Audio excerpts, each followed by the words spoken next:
So hello student, good morning. कैसे हैं आप लोग? सब फर्स्ट क्लास है ना?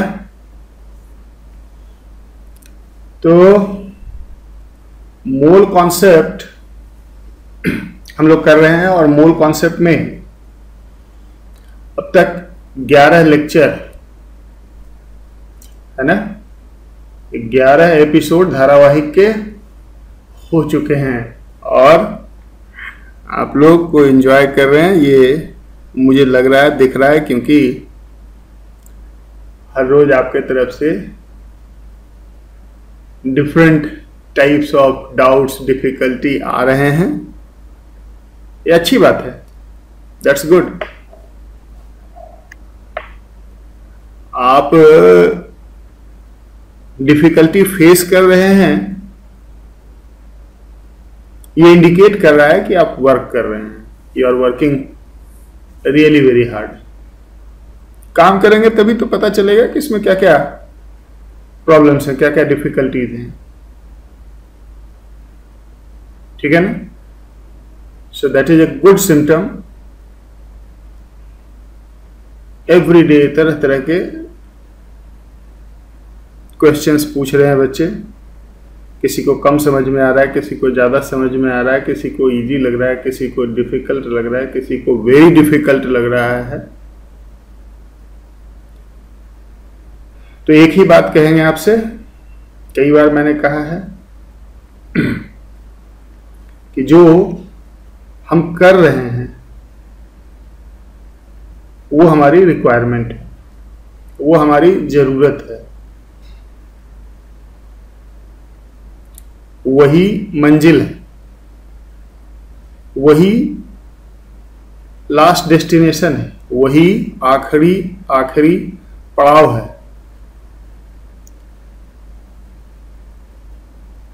समझे? So if we find difficulty in achieving that goal, we should try again and again and again with more diligence, with more effort, rather than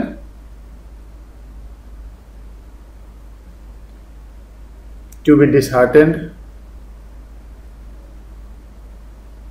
or changing the goal post. कोशिश करते रहना है। किसी को भी एक दिन में सब कुछ तुरंत नहीं समझ में आ जाता है, धीरे धीरे चीजें नॉर्मलाइज होती है। समझ रहे हैं ना? So it will be easier and easier by every next passing days. और अगर सब कुछ पहले ही दिन सब कुछ आसानी से ही सबको एब्जॉर्ब ही हो जाएगा, तब तो सब तो आईआईटी पहुंच जाएगा ना। एंड ऑनेस्टली मोल कॉन्सेप्ट को इतना इलेबोरेटली कहीं नहीं बताया जाता। मैंने भी पीछे कभी नहीं बताया। क्लास में जब बताते हैं then we don't take that much pain, लेकिन यहाँ पे एक थोड़ी सी लिमिटेशन है कि हम फेस टू फेस नहीं हैं। Then I am trying to give you everything in a complete sense so that you can find out the solutions of every problem you face every time. तभी तो ये DPP discuss कर रहे हैं। DPP को इस तरह से इतने elaborately I never used to discuss in the class. जिसको डाउट होता है वो अपना पूछ लेता है, लेकिन यहां पे वो पॉसिबल नहीं है अभी, इसलिए हर क्वेश्चन को एक एक करके आपको सॉल्व करके यहां पे दिखा रहे हैं।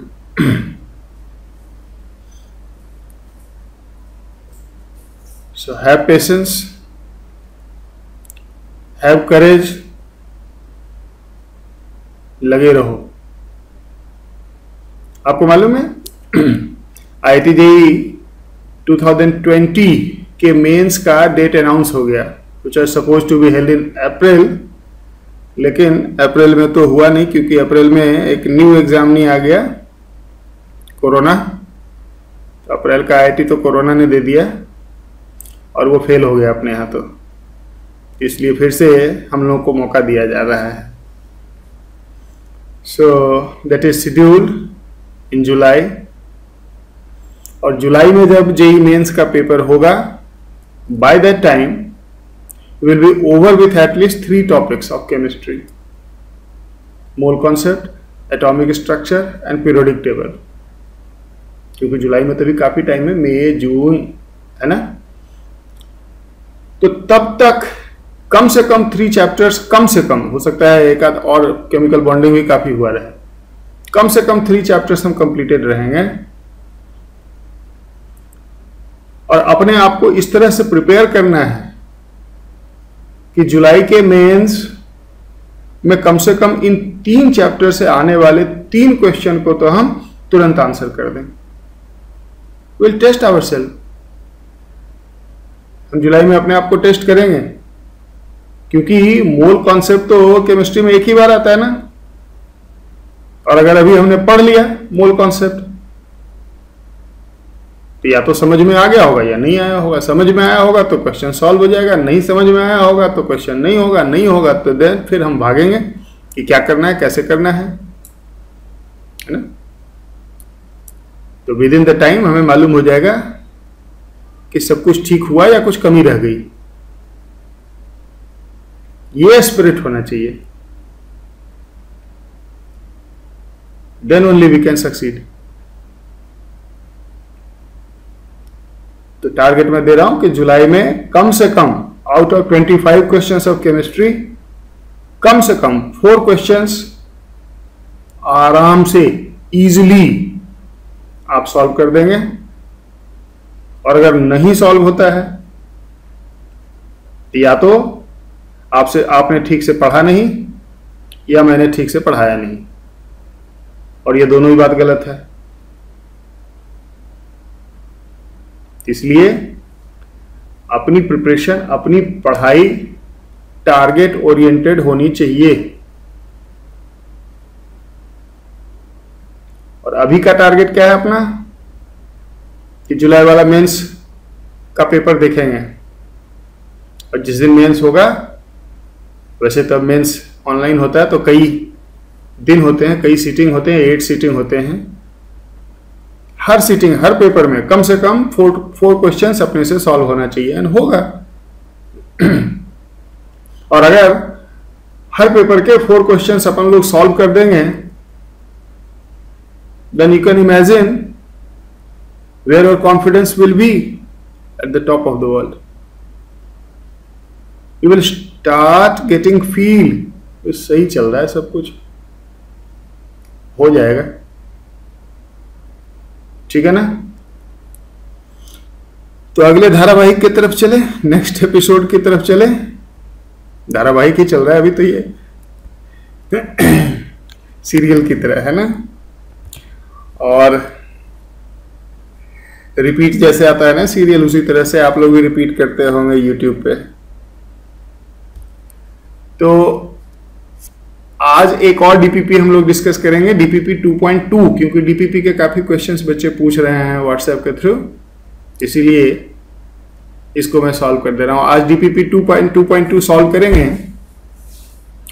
कल एक दिन का ब्रेक दे दूंगा, कल मैं कुछ नया पढ़ा दूंगा आपको, नहीं तो लगेगा ये रोज डीपीपी ही सॉल्व कर रहे हैं। तो कल कुछ एक्स्ट्रा ऐड कर लेंगे, but actually I want to you be focused. तो अभी डीपीपी मतलब इतने पोर्शन पे आपको फोकस करके आपको स्ट्रेंथन कर रहे हैं, आपको कॉन्सेप्चुअलाइज कर रहे हैं, आपके स्ट्रेंथ को बढ़ा रहे हैं। ये पोर्शन एक बार निकल जाता है तो फिर आगे धीरे धीरे चीज़ें आसान होने लगती है, तो इसलिए इस पोर्शन पे थोड़ा सा ध्यान दे रहे हैं। मोलर मास, मोल कैसे ये सब करते हैं, रिएक्शन में कैसे रिएक्टेंट प्रोडक्ट के मास को रिलेट करते हैं, ठीक है ना। तो आज डीपीपी 2.2 रिपीट करने की जरूरत नहीं है, आपको पता है सबको डीबीपी कहाँ है। आपके गूगल क्लासरूम पे मैंने डाल दिया है और उसके क्लास कोड मैंने आपको दे रखे हैं, सबके पास है। और जिनके पास नहीं है क्लास कोड, क्योंकि एवरी डे कुछ नए लोग ज्वाइन कर रहे हैं, तो जिनके पास नहीं है क्लास कोड वो अपने किसी नोन जो पुराने स्टूडेंट हैं उनसे पूछ लें, क्योंकि अब वो क्लास कोड बड़ा एब्स्ट्रैक्ट सा है, मुझे याद तो रहता नहीं है बार बार। एक दिन मैंने लिखवा दिया था आपको, आपके पास है, वो बच्चों के पास है, तो वहां से डीपीपी लेना है और सॉल्व करना है।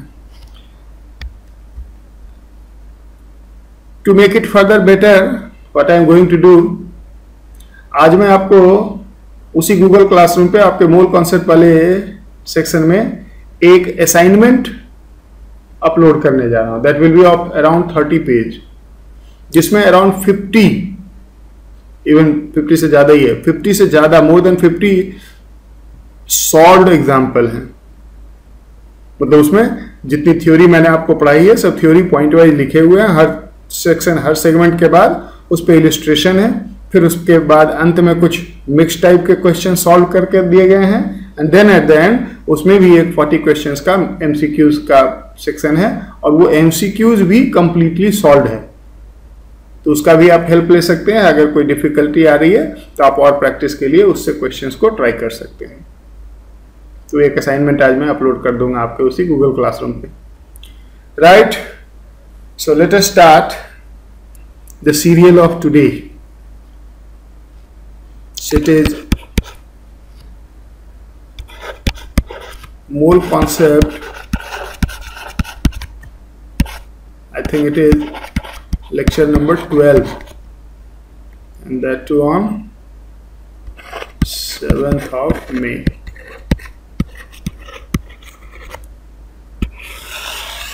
And what we are going to do today, DPP 2.2, इसमें आई थिंक 15 एमसीक्यूज हैं और बाद में कुछ सब्जेक्टिव क्वेश्चंस हैं। हाँ, 15 एमसीक्यूज।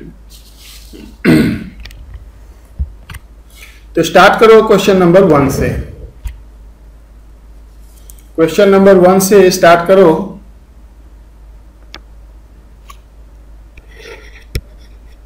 क्वेश्चन नंबर 1 में है 8 gram of sulphur, 8 gram of sulphur is burned मतलब ऑक्सीजन के साथ रिएक्शन किया। 8 gram of sulphur is burned into SO2 and then SO2 is oxidized with chlorine water into SO4 2 minus, which is then treated with barium chloride giving barium sulphate. हमें मालूम करना है barium sulphate के मोल कितने बनेंगे। इस question का theme क्या है,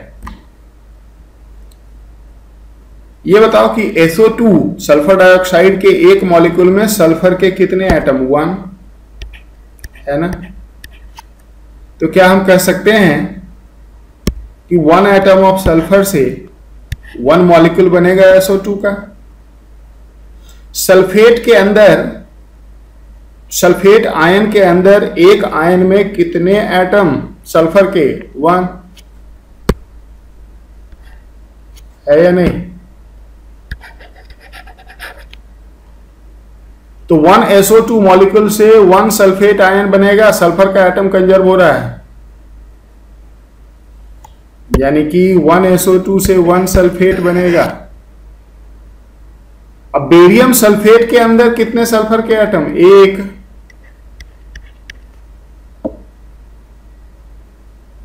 यानी कि 1 सल्फेट से एक ही बेरियम सल्फेट का मॉलिक्यूल बनेगा। तो सीधा यहां से देखो रिलेशन आ गया। 1 atom of sulfur will ultimately be converted into 1 barium sulfate,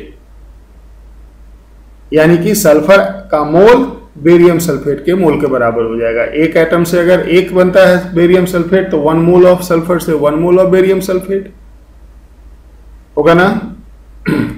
और इसलिए सल्फर के 8 ग्राम सल्फर में कितने मोल हो जाएंगे? 8/32 mole, it is 1/4.25 mole, and the same will be the mole of barium sulfate. So barium sulfate BaSO4 के 0.25 मोल बनेंगे। समझ गए? बेरियम सल्फेट के 0.25 मोल बनेंगे। सो डी आंसर। क्वेश्चन नंबर 2 कह रहा है hydrated salt Na2SO4 dot NH2O। Na2SO4 इस टाइप के क्वेश्चन मैंने काफी करा रखे हैं आपको। Dot NH2O undergo 55.9% loss, 55.9% loss in mass on heating.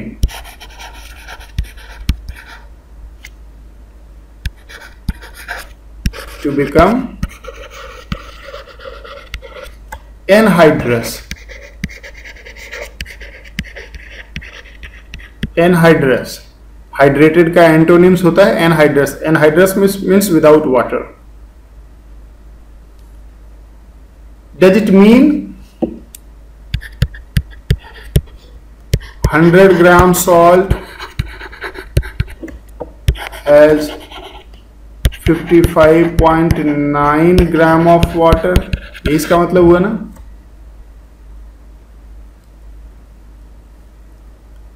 अब अगर 100 ग्राम सॉल्ट में 55.9 ग्राम वाटर है तो इसका यह भी मतलब हुआ कि 55.9 56 so 44.1 ग्राम Na2SO4 होगा।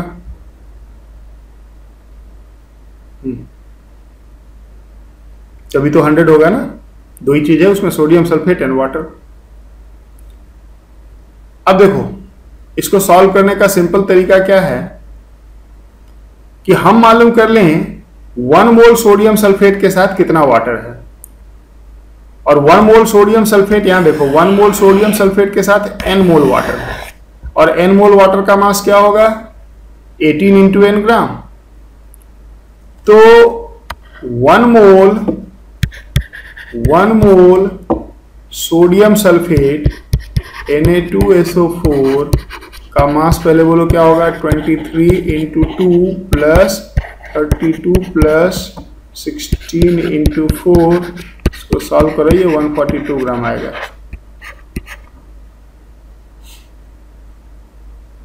142 ग्राम सोडियम सल्फेट जितने ग्राम पानी के साथ होगा वो 18 इंटू n होगा। 142 इसका 1 मोल, तो इसका n मोल, 1 मोल n मोल के साथ।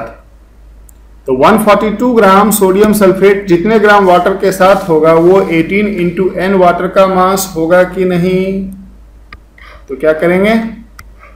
यूनिटरी मेथड हम लगा लेंगे कि 44.1 gram sodium sulphate is associated with 55.9 gram of water.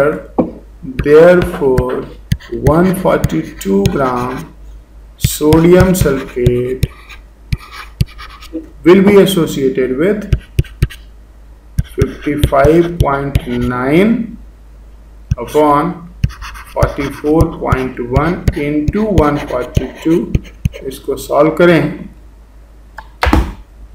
तो यह आ जाएगा 55.9 डिवाइडेड बाय 44.1 इंटू 142 179 180 के करीब आ रहा है, 179.9 आ रहा है, 180 ग्राम ऑफ वाटर। तो 180 ग्राम 18 इंटू एन है या नहीं, n mole water. So 180 gram is 18n, so n is equal to 10। तो ये कौन सा सॉल्ट हो गया, Na2SO4.10H2O डेकाहाइड्रेट। समझ गए?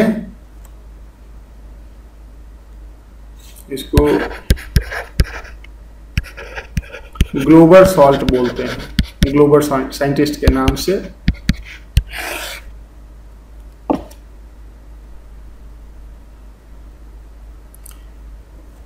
तो ये था क्वेश्चन नंबर 2।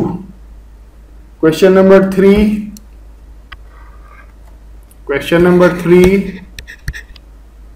कह रहा है certain compound has molecular formula X4O6। एक कंपाउंड है जिसका मॉलिक्यूलर फॉर्मूला है X4O6 और कह रहा है 10 gram of this compound contain 5.62 gram. 10 gram of this compound contains 5.62 gram X। Atomic mass X का मालूम करना। 10 ग्राम में 5.62 ग्राम है। ये बताओ इसके 1 मोल में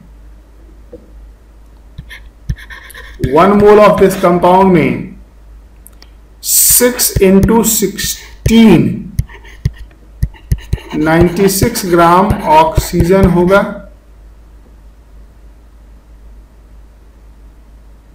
एंड 4x ग्राम X का होगा। अगर X का मोलर मास X ही ले ले तो यानी कि 96 ग्राम ऑक्सीजन जितने ग्राम X के साथ प्रेजेंट होगा वो 4 times molar mass of X होगा। ऊपर में आपके पास एक रिलेशन है X और ऑक्सीजन के मास में। क्या रिलेशन है? 5 सब्ट्रैक्शन कर लो, ऑक्सीजन का मास निकाल लो पहले। तो ऑक्सीजन कितना हो गया, 10 में से इसको सब्ट्रैक्ट करेंगे 6 तो 4.38 ग्राम ऑक्सीजन। तो क्या लिखेंगे कि 4.38 gram oxygen is with 5.62 gram X। तो अपने को मालूम करना 96 ग्राम ऑक्सीजन कितने ग्राम X के साथ, और वो जो होगा वो 4 times molar mass of X होगा, है ना। सो 96 ग्राम X is associated with 5.62 upon 4.38 into 96 gram of O लिख देते हैं ग्राम ऑफ X।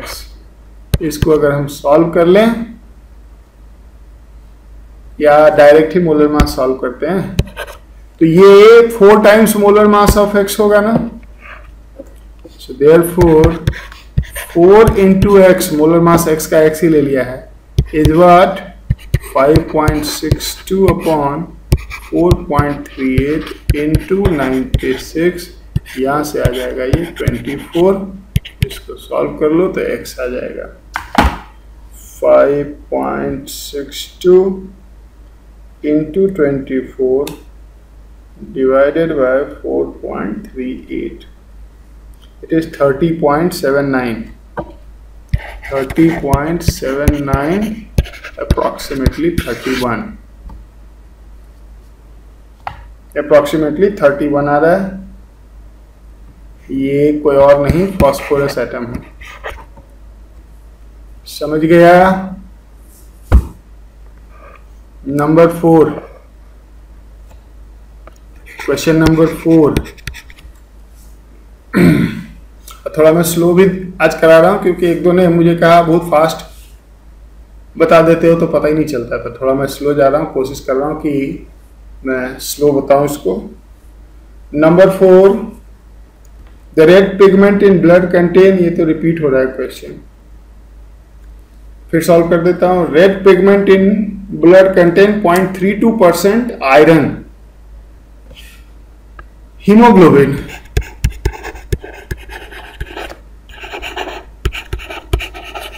हीमोग्लोबिन का मोलर मास दिया है 70,000 ग्राम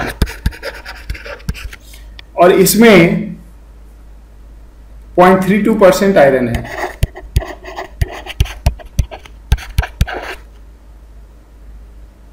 तो इसमें 70,000 का 0.32/100 अगर हम सॉल्व कर लें तो ये आयरन का मास आ जाएगा,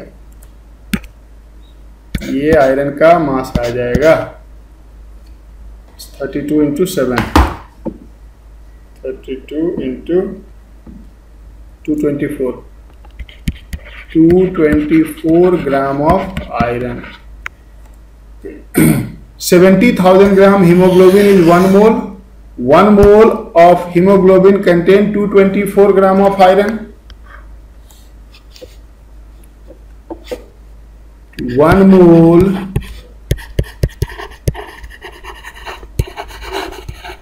hemoglobin contain 224 gram iron, which is also 224/56, 4 mole of iron.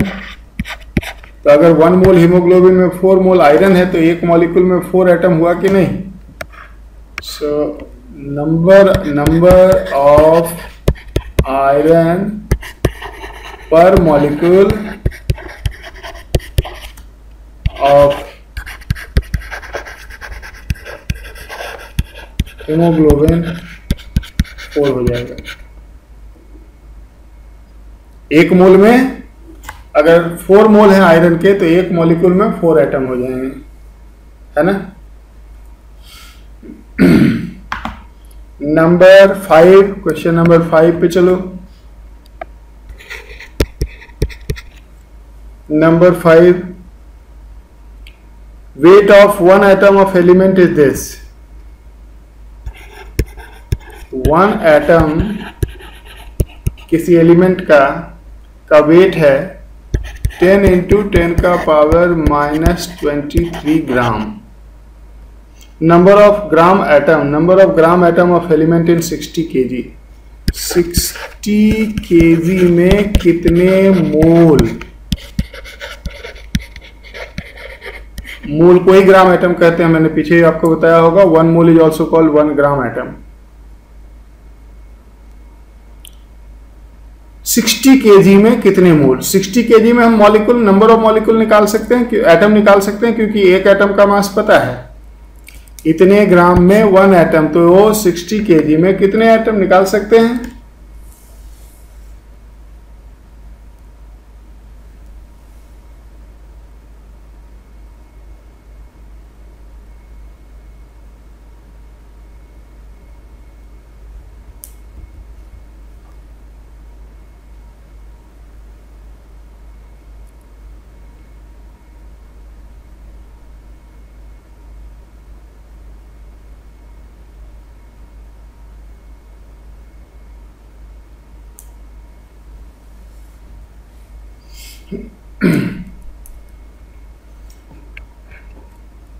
क्या लिखेंगे हम।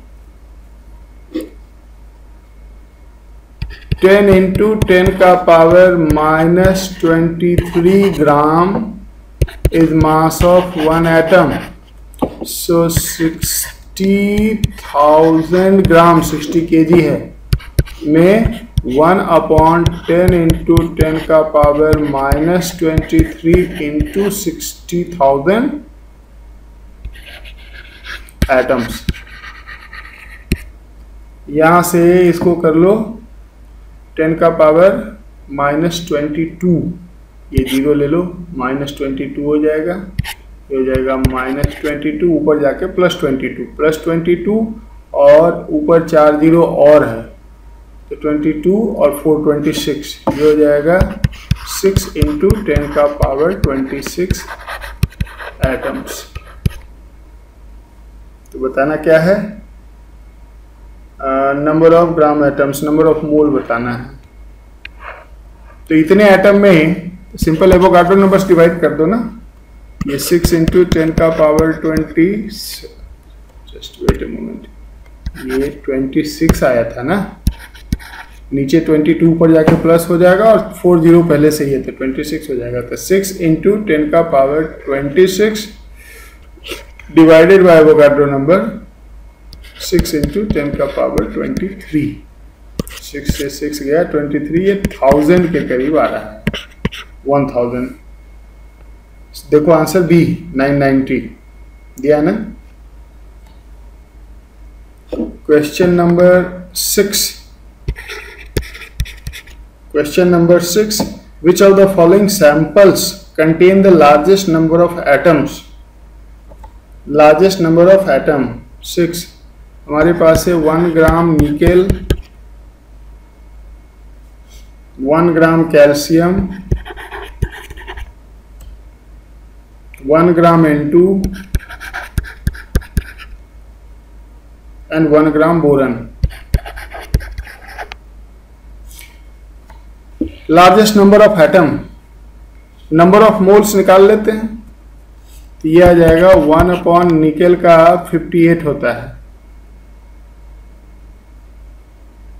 अराउंड 58-59 होता है।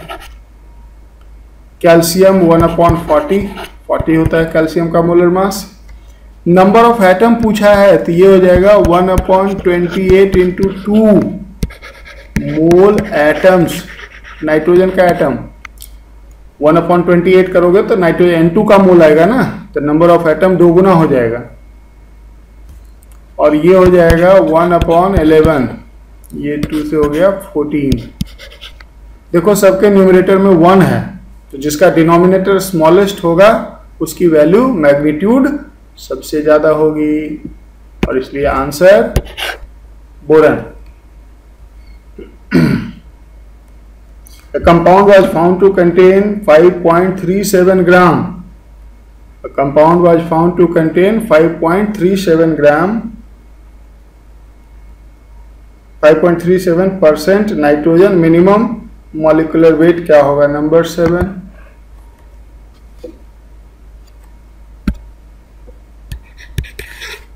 Five 5.37% nitrogen, minimum molecular mass क्या है।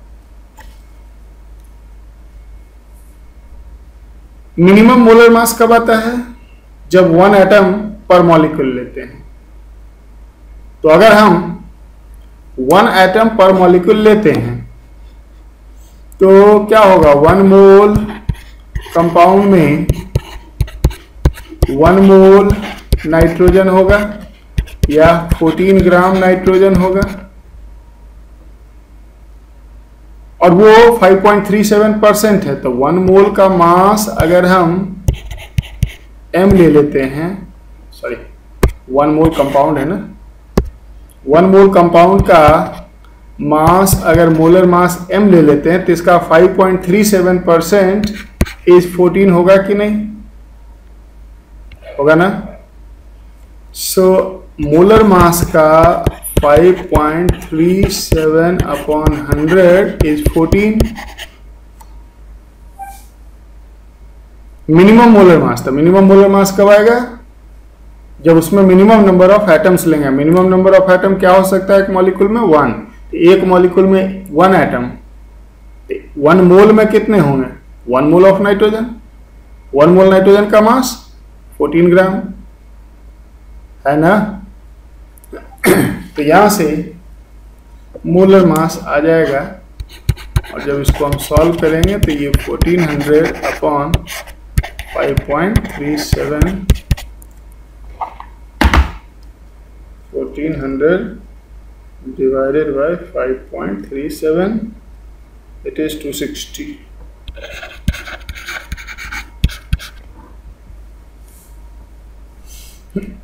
Number 8. Question number 8 पे चलो. The atomic weight of copper is 63.546. Copper का एटॉमिक वेट है 63.546 और कह रहा है कि it is mixture of two isotopes, copper 63 and copper 65. Percentage composition बताना है, यानी कि ये जो है ये एवरेज है.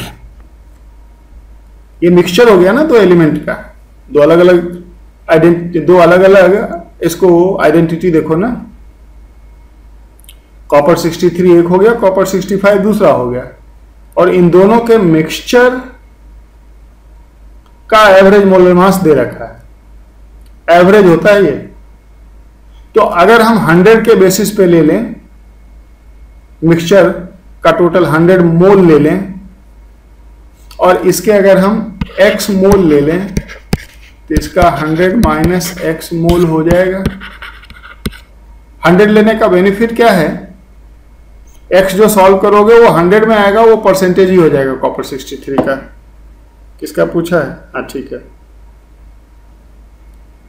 अब x mole copper 63 and 100 minus x mole copper 65, तो x मोल कॉपर 63 का मास 63 x ग्राम होगा कि नहीं. 100 माइनस x मोल कॉपर 65 का मास 65 इंटू 100 माइनस x ग्राम होगा कि नहीं. तो एवरेज मास पर मोल क्या आ जाएगा, total mass divided by total number of mole which is 100. So average molar mass which is given 63.546 is what 63x plus 65 into 100 minus x divided by 100. अब इसको solve करना पड़ेगा x के लिए. तो इसको अगर हम सॉल्व करते हैं x के लिए तो x 70 आ जाता है, यहाँ से x अराउंड 70 आ जाता है, यानी कॉपर 63 इसमें 70% है. समझ गए? आगे चलो.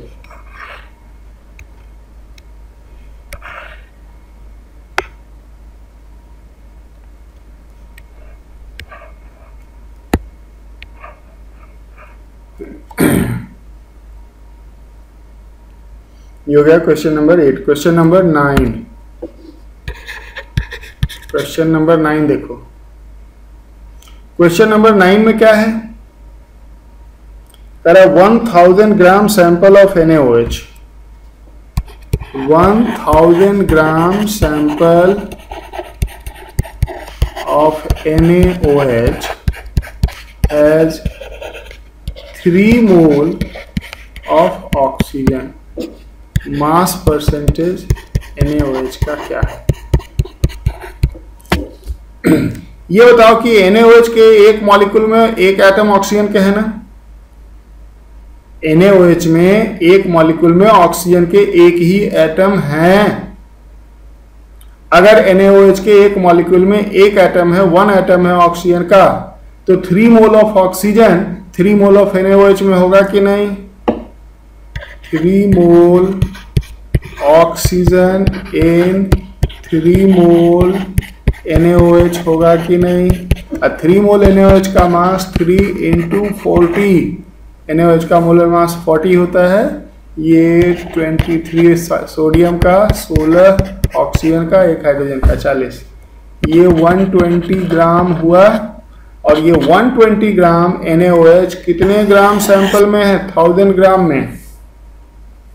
तो परसेंटेज ऑफ NaOH कैसे निकालोगे? 120 इन 1000 तो 100 में 12%। समझ गया? Question number 10।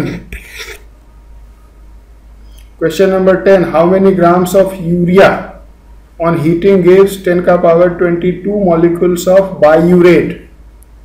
यूरिया एक रिएक्शन है 2CO NH2 ये यूरिया है, ये दे रहा है H2NCONH2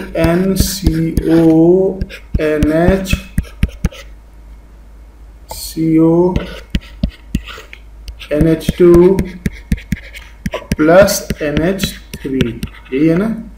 हाँ, ये बायूरेट है,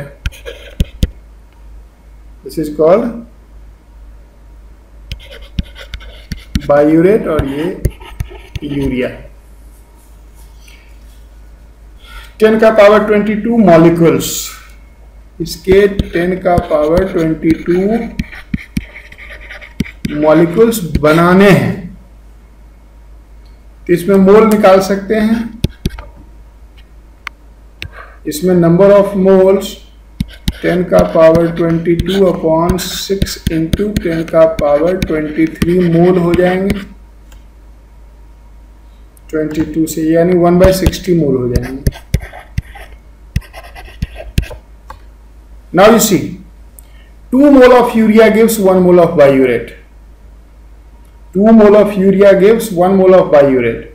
10 mole of urea will give 5 mole of biuret, 5 mole of biuret. तो 5 को 2 से मल्टीप्लाई करोगे तो 10 आएगा ना, तो बायूरेट के मोल को 2 से मल्टीप्लाई करेंगे तो यूरिया का मोल आ जाएगा। So that correspond to 1/60 into 2 से 1 तो इतने से, this divided by 2 1/60, so 1/30 mole of urea. और 1/30 मोल ऑफ यूरिया आ गया तो मास क्या हो जाएगा? Mass of urea 1/30 into urea का मोलर मास 60 होता है, ये 2 ग्राम हो जाएगा। 1.99 आंसर दिया, क्योंकि उसमें 1.99 क्यों दिया आंसर? क्योंकि हमने जो 6 लिया है वो 6.022 लिया गया होगा, तो 1.99 आ जाएगा। समझ रहे हो? कुछ अंदर जा रहा है?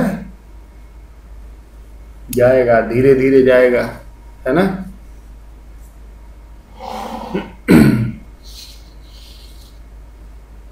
धीरे धीरे, स्लोली स्लोली स्लोली।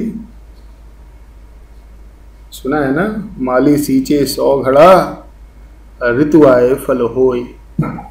सुना है कि नहीं आपने? माली चाहे जितना, गार्डनर चाहे जितना पानी दे, सीजन आएगा तभी कुछ होगा। तो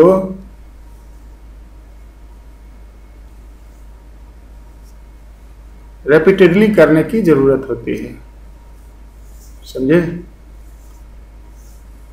एक बहुत बड़े पोएट हैं, है नहीं थे, तो पुराने लोग उससे बड़े इंस्पायरिंग छोटे छोटे लाइंस, पोएम्स बोल के गए हैं। करत करत अभ्यास के जड़मति होत सुजान, रसरी आवत जात पे शिल्पे पड़त निशान। करत करत अभ्यास के, by practising again and again, करत करत अभ्यास के जड़मति होत सुजान। जड़मति पत्थर को कहा जाता है, सुजान मतलब soft. By practising again and again, even the stone become soft.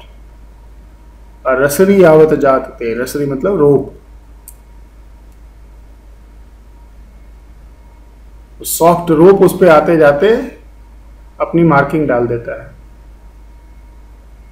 ये एक फेनोमेना के कॉन्टेक्स्ट में है, आजकल बहुत ज़्यादा रिलेवेंट तो नहीं है क्योंकि बहुत पहले लिखी गई थी कविता, और उस समय कुआं, वेल में लोग बकेट, बाल्टी डाल के पानी निकालते थे।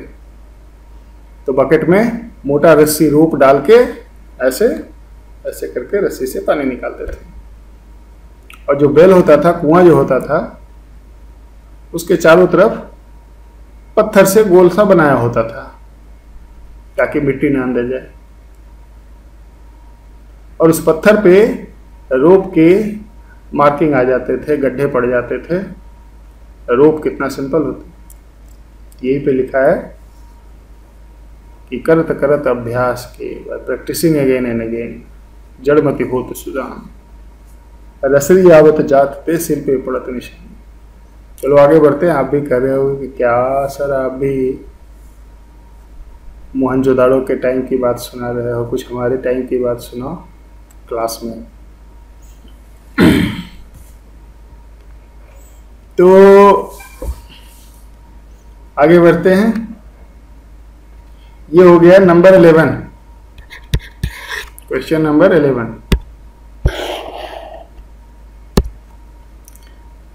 Number of atoms in 4.25 gram of ammonia.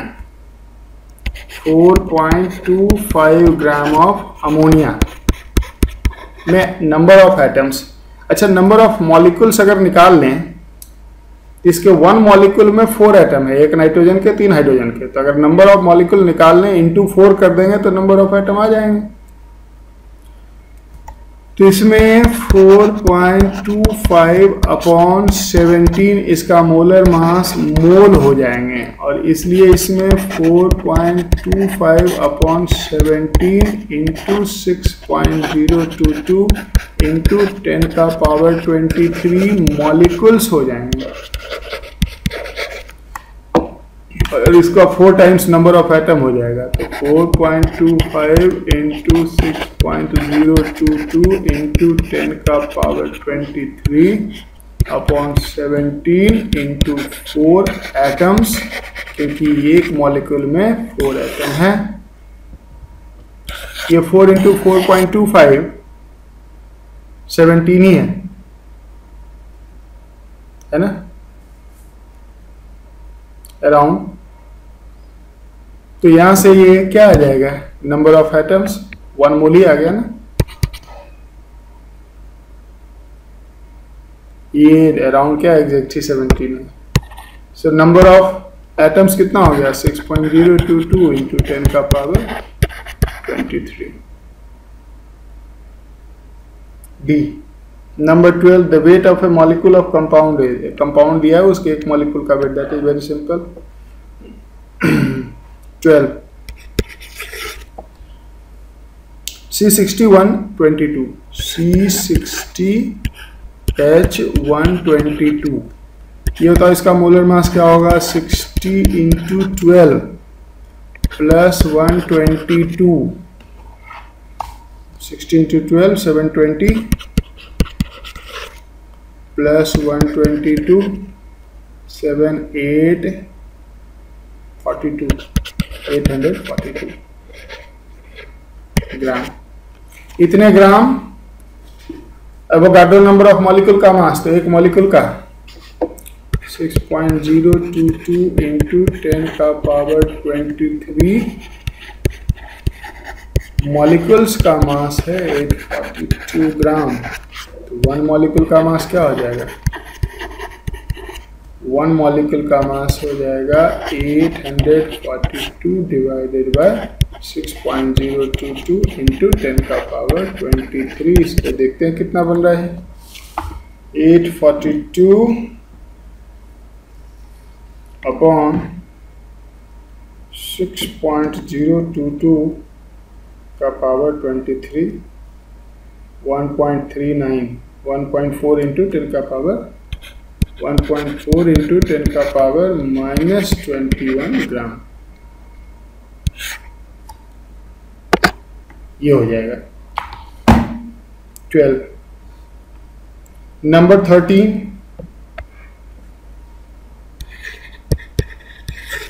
कह रहा है कि वाटर की डेंसिटी 1 ग्राम पर सेंटीमीटर क्यूब है। वॉल्यूम ऑफ 1 मॉलिक्यूल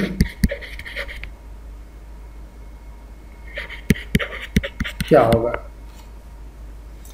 1 ग्राम पर centimetre cube. Does it mean 1 centimetre cube volume of water का मास 1 ग्राम? 1 centimetre cube volume of water has 1 gram water has 1/18 mole of water. तो नंबर ऑफ मॉलिक्यूल भी निकल जाएगा, is equal to 1/18 into 6 into 10 का power 23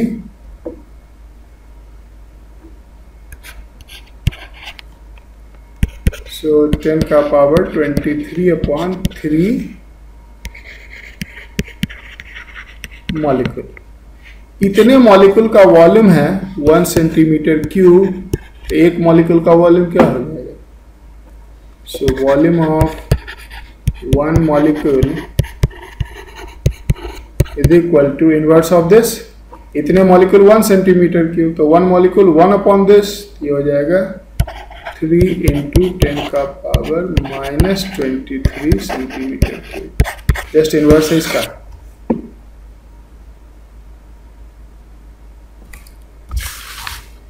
number 14, question number 14.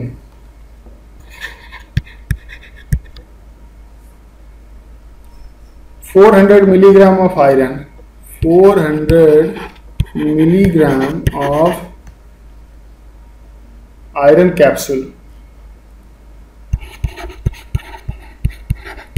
एक capsule है medicine, contain 100 milligram CHCOO whole twice Fe iron fumarate. Percentage of iron बताना है. सबसे पहले इस फ्यूमरेट का हम मोलर मास निकालते हैं. इसका मोलर मास क्या हो जाएगा? 12 कार्बन का, 1 हाइड्रोजन का, फिर 12 कार्बन का, 2 ऑक्सीजन, 32 इंटू 2 प्लस 56 होगा ना. ये कितना हो जाएगा? 13 12 25 plus 32 25 plus 32 into 2 plus 56 170.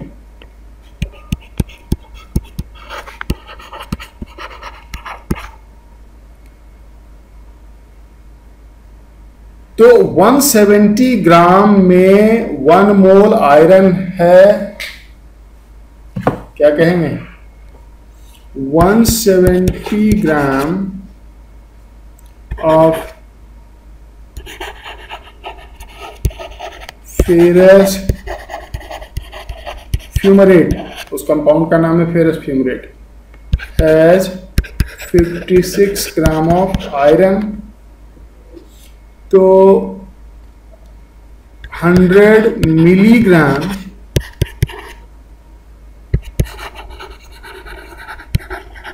Ferrous fumarate में 56/170 इंटू 100 मिलीग्राम ऑफ आयरन हो जाएगा. जरा इसको सिंप्लीफाई कर लो. ये 560/17 560/17 मिलीग्राम ऑफ आयरन हो जाएगा. And that is present in 400 milligram of capsule. तो क्या कहेंगे? Therefore 400 milligram capsule has 560/17 milligram of iron. The percentage convert कर दो. So percentage of iron क्या हो जाएगा? 560/17 into 100/400. यहाँ से 0 0, 4 से 14, 140 140 by 17, 140 divided by 17, 8.23.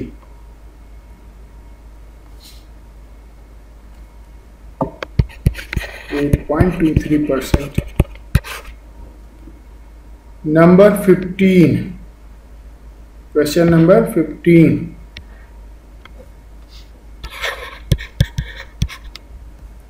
कह रहा which of the following pair of gases contains the same number of molecules.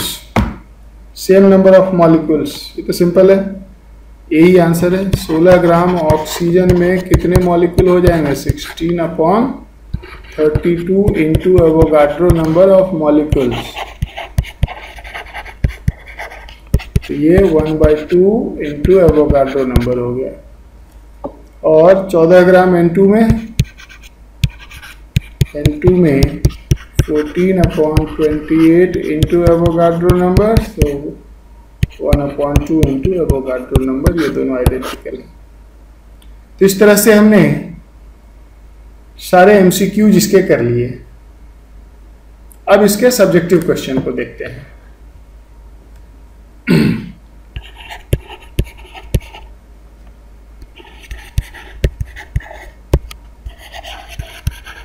Subjective section को देखते हैं इसका। सब्जेक्टिव सेक्शन में क्वेश्चन नंबर 16 नहीं कराऊंगा। क्वेश्चन नंबर 16 ऑलरेडी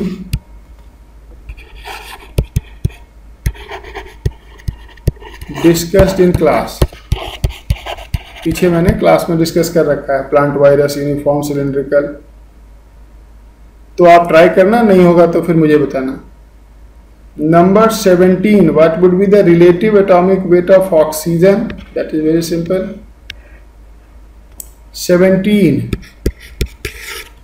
कार्बन का अब एटॉमिक मास चेंज करके 96 AMU कर दिया गया, तो ऑक्सीजन का क्या होगा ये बताओ। ये 12 इंटू 8 यानी कि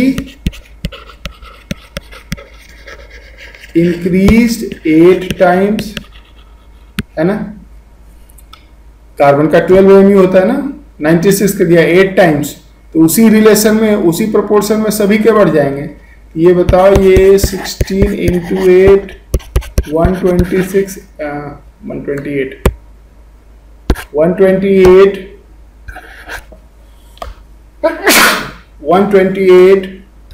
AMU होगा कि नहीं। नंबर 18,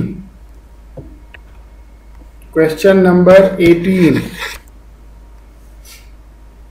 एक कंपाउंड है Y3Al5O12, Y3Al5O12, Y इसमें इट्रियम है।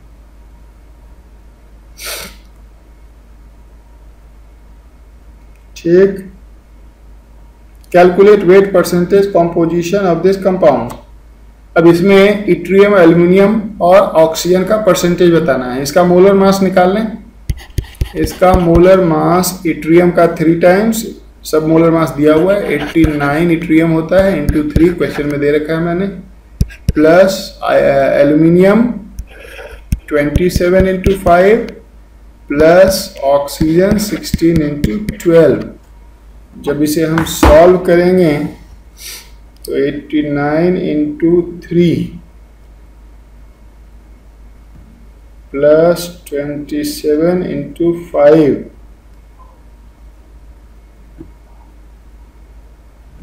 प्लस 16 इंटू 12, ये आ रहा 594। इसके मोलर मास आ गए। इसमें इट्रियम कितना है? इट्रियम इतना है 89 इंटू 3, अलग अलग भी देख लेते हैं। 89 इंटू 3 267 ग्राम इट्रियम है इसमें, 267। Aluminium 27 into 5 135,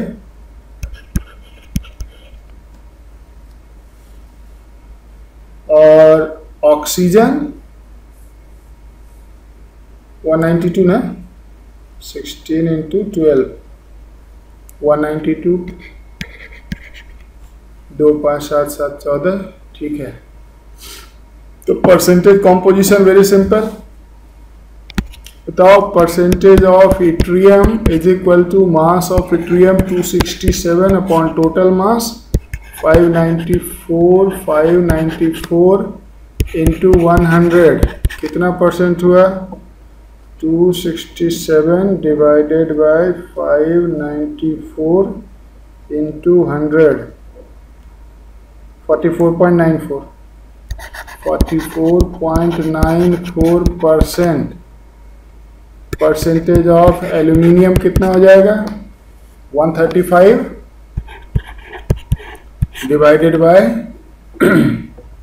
594 into 100 135 upon 594 into 100 ये 22.7% आ रहा है।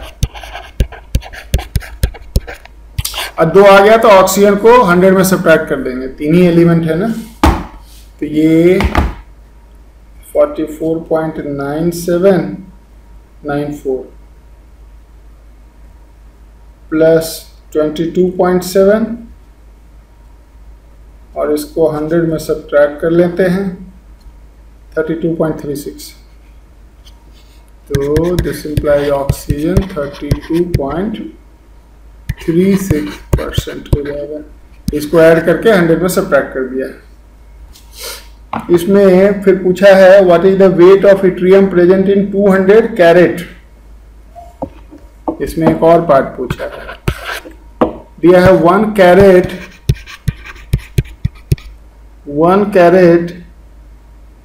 is 200 milligram, so 200 कैरेट कितना हो जाएगा 200 into 200 divided by 1000 gram. Molar mass सब ग्राम में होता है तो हमने मिलीग्राम को पहले ग्राम में कन्वर्ट कर लिया। 200 इंटू 200 मिलीग्राम अपॉन 1000, 1 2 3 1 2 3, ये आ गया 40 ग्राम। अब 594 ग्राम ऑफ कंपाउंड में 267 ग्राम इट्रियम है, तो 40 ग्राम में कितने हो जाएंगे, since 594 gram compound has 267 gram of yttrium, ये है ना, यहाँ देखो 594 267, so 40, therefore 40 ग्राम कंपाउंड में 267 अपॉन 594 इंटू 40 ग्राम इट्रियम हो जाएगा। इसको अगर हम सॉल्व कर लें तो कितना हो जाएगा 267 into 40 divided by 594, it is 17.97, 17.9 gram. Number 18 हो गया। Number 19 chemical commonly called dioxin has been very much in news। ठीक है, रहने देते हैं, खबर में लगता है कोरोना का मेडिसिन है, by product of herbicide and thought to be quite toxic. अच्छा नहीं भाई, टॉक्सिक है। Its formula is this, if you have a sample of dirt that contain this much % dioxin, how many moles of dioxin are there in the dirt. ठीक है, C12 19 एक compound है C12H4 Cl4O2। सबसे पहले इसका molar mass निकाल लेते हैं क्योंकि इसके मास को लेकर कैलकुलेशन करना है। इसका मोलर मास हो जाएगा 12 into 12 plus 4 plus 35.4 into 4, chlorine का 35.4 होता है, प्लस 2 ऑक्सीजन 32। देखते हैं ये 12 into 12 144 +4 35.5 into 4 plus previous 148 is equal to 290 plus 32 322 ग्राम पर मोल। यह आ गया इसका मोलर मास।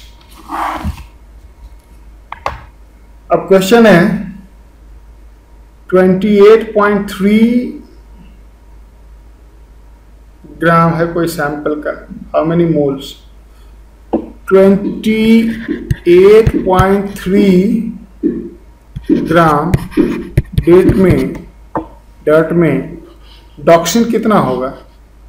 एज 28.3 का 10 का पावर -4%, 10 का पावर -4 अपॉन 100 ग्राम डॉक्सिन। क्वेश्चन में दिया हुआ 10 का पावर -4% है, तो ये हो जाएगा 28.3 इंटू 10 का पावर -6 ग्राम डॉक्सिन। तो मोल कितना आ जाएंगे इसमें?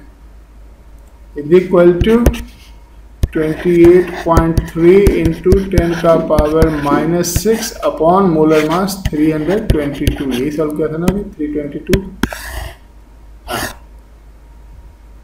कितने मोल हो जाएंगे? 28.3 power 6 minus divided by 322, so it is 8.7 into 10 का पावर -8, 8.78 into 10 का पावर -8 मोल हो जाएंगे। 8.8 ले लेंगे अप्रॉक्सीमेटली, आंसर दे रखा है। Question number 20, a sample of potato starch was ground in a ball mill. ठीक, the product analyzed this much % phosphorus. Situation क्या है? मॉलिक्यूलर वेट ऑफ मटेरियल हमें मालूम करना है। कोई एक मटेरियल है 20 जिसके अंदर each molecule contain 1, कोई एक मॉलिक्यूल है जिसके अंदर एक फॉस्फोरस का एटम है और इसमें फॉस्फोरस है 0.0861%। मोलर मास निकालना है। एक मॉलिक्यूल के अंदर एक एटम फॉस्फोरस का, तो एक मोल के अंदर 1 मोल फॉस्फोरस का। सो 1 मोल कंपाउंड जिसका मोलर मास m ले लेते हैं as 1 mole phosphorus which is 31 gram. तो 1 मोल कंपाउंड का मास अगर m है तो इसका इतने % 31 होगा कि नहीं? सो m का 0.0861 अपॉन 100 इज 31। तो यहाँ से m आ जाएगा 3100 अपॉन 0.0861। इसको अगर हम सॉल्व कर लें तो 3100 डिवाइडेड बाय 0.0861, 36,000 आ रहा है। ये 36,004 आ रहा है, अप्रॉक्सीमेटली 36,000 ले लेंगे।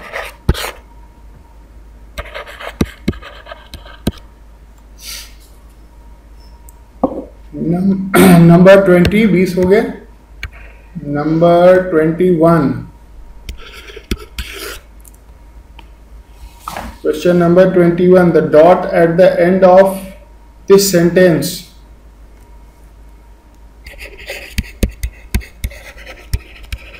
Discussed in class. ये मैंने क्लास में सॉल्व कर रखा है, नहीं आता है तो फिर पूछना। नंबर 22, करा 1 gram of dry green algae absorb this much mole of CO2।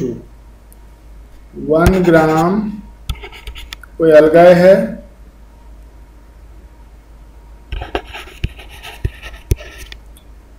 और ये एब्जॉर्ब करता है 4.8 इंटू 10 का पावर -3 मोल CO2 पर आवर, और ये CO2 थ्रू फोटोसिंथेसिस कन्वर्ट हो जाता है C6H10O5N में, एक पॉलीमर में।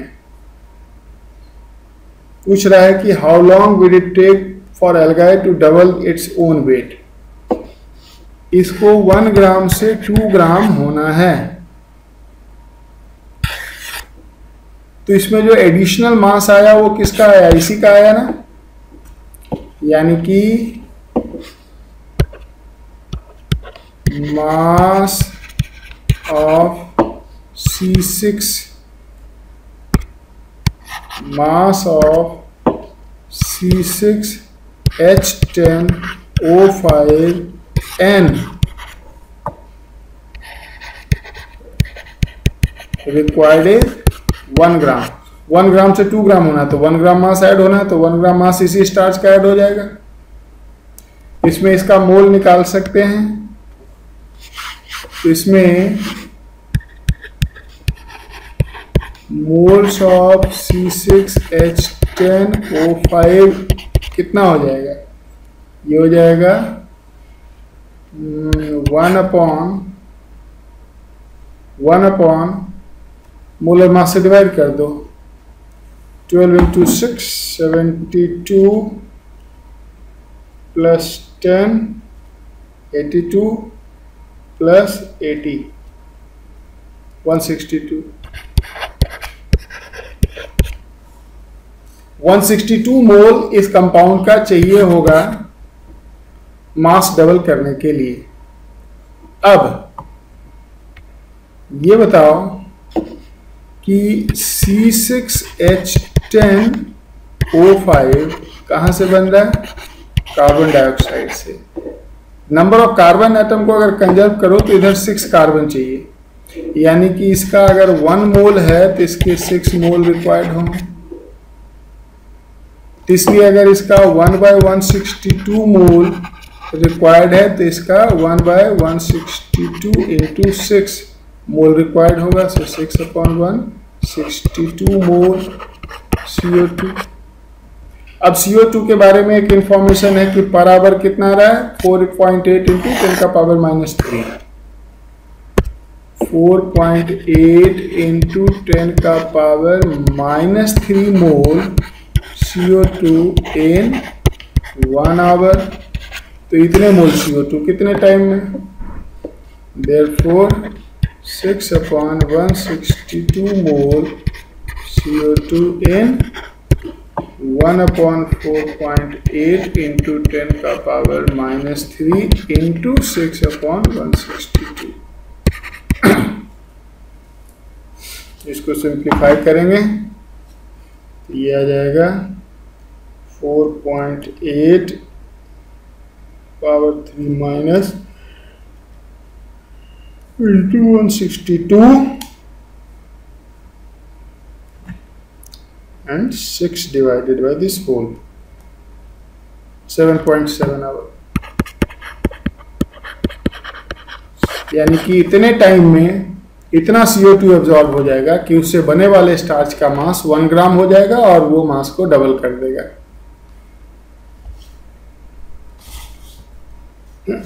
नंबर 23, क्वेश्चन नंबर 23 देखते हैं।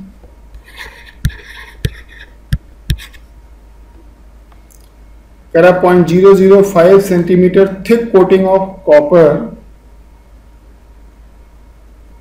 deposited on a plate of 0.5 meter square total area. Calculate the number of copper atoms deposited on the copper। ठीक है, हमारे पास एक 0.5 मीटर स्क्वायर एरिया है, हमारे पास एक कॉपर एक एरिया है जिसका एरिया है 0.5 मीटर स्क्वायर और इसके ऊपर copper plating of thickness 0.005 centimetre.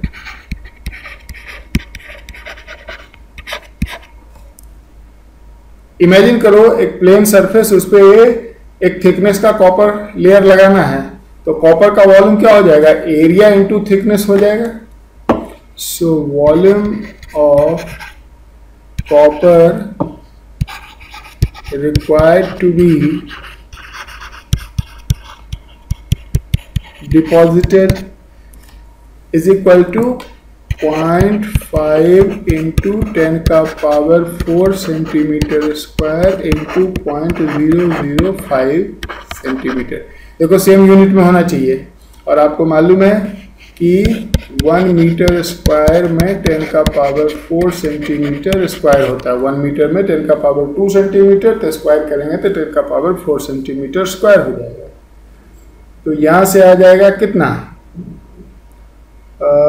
5 into 2.5, so it is 2.5 centimetre cube copper. अब कॉपर की डेंसिटी भी दे रखी है, तो mass of copper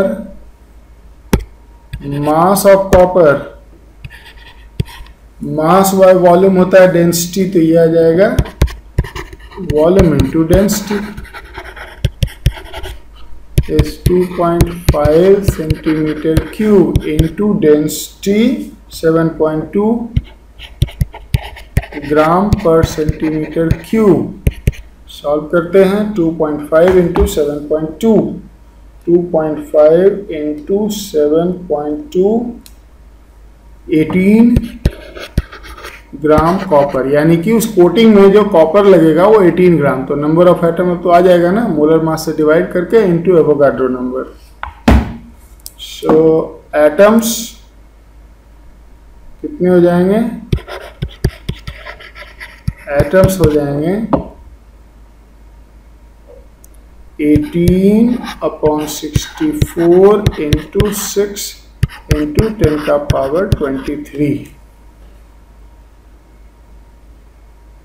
0.5 metre square, 0.5 into 10 का पावर 4, तो 5 इंटू 10 का पावर 3। 1 मिनट, कुछ गड़बड़ी है, ये 25 होगा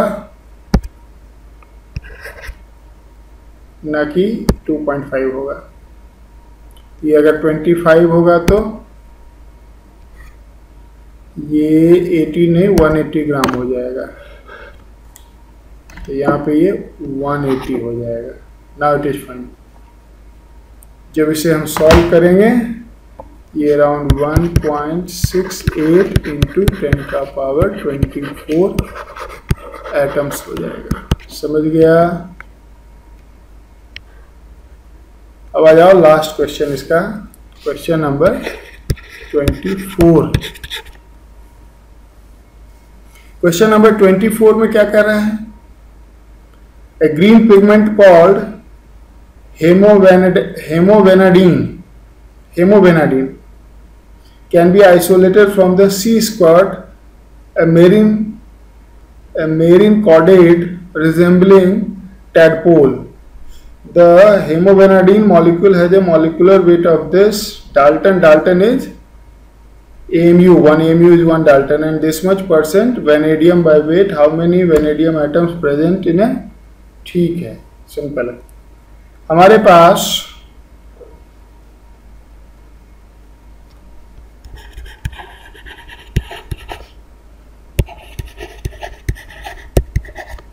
हेमोवेनाडीन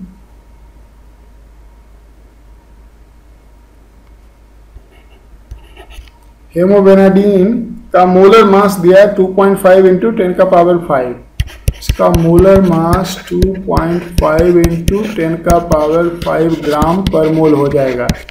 एमयू अगर डाल्टन है तो मोलर मास वही ग्राम बन जाता है। इसके अंदर 0.51% वेनेडियम है। तो मास ऑफ वैनेडियम कितना हो जाएगा? 2.5 इंटू 10 का पावर 5 का 0.51 अपॉन 100 ग्राम। सो 100 से 2 जीरो गया तो रह गया 3। ये 25 इंटू 51 ग्राम आ जाएगा। और वैनेडियम का मोलर मास ही होता है 51।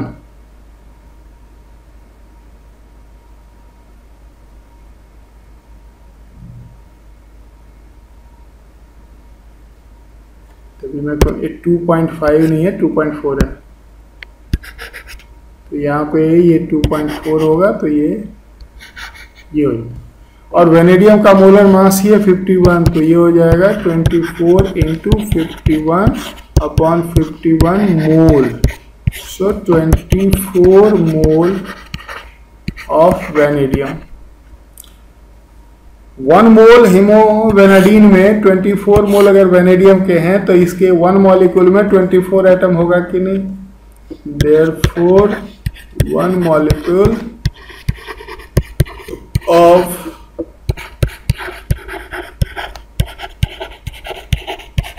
hemovenadine has 24 atoms of vanadium। एक मोल में 24 मोल है, तो एक मॉलिक्यूल में 24 एटम हो जाएंगे, है ना?